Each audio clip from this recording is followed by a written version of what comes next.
Hello, this is James J, and I'm doing one of my mini lectures on the concept of showing versus telling. So, in this brief lecture, what I want to do is talk a little bit about the concept of showing versus telling. This is a common phrase that you'll hear, or a common expression that you'll hear in regards to your writing. So, the idea of showing something versus just telling the reader in general about it. What exactly does that mean? So, what that means is wherever when you're writing, and you have some sort of abstraction. So, say you say and these will sound like real flat lines, but I'll give you some examples here. You say she is sad, right? So the woman is sad.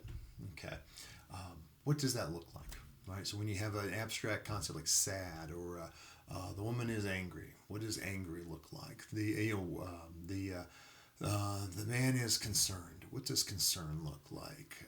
What does a person who is anxious look like? What do they do? What are some of their actions? So if you find yourself with these type of more general abstract descriptions of emotions in particular, see if there's a certain action that's associated with that. So if someone is puzzled, they sort of scratch their head, right? The boy scratches his head and looks at the exam in front of him, something like that. We know that person isn't sure what they're gonna do with that exam or what the answer to that test is, right?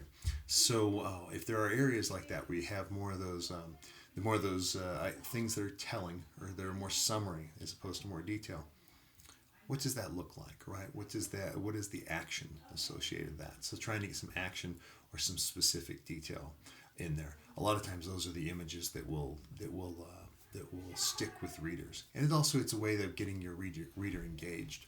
So if I have a narrator who's telling me in more general terms what's going on in the story, I either have to believe or buy in with that narrator and their voice, which is possible. I either have to believe them or don't. That's really it's either working or it's not. There's not any in between. If you've got those details and those images, now as a reader, I'm much more involved with that story. I'm much more inclined to take my own ways of thinking about the world and listening to what the story is telling me about the world of that story, and put the two together.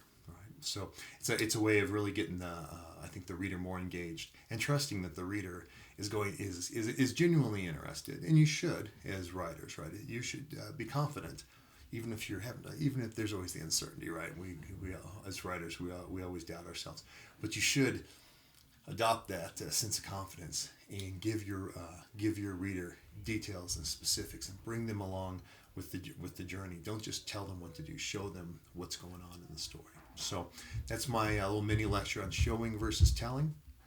And feel free to pop back and check that thing out. And if there are questions, either add them below, or clarifications or comments, or either shoot me an email directly. Alrighty, thank you. Good luck with your writing.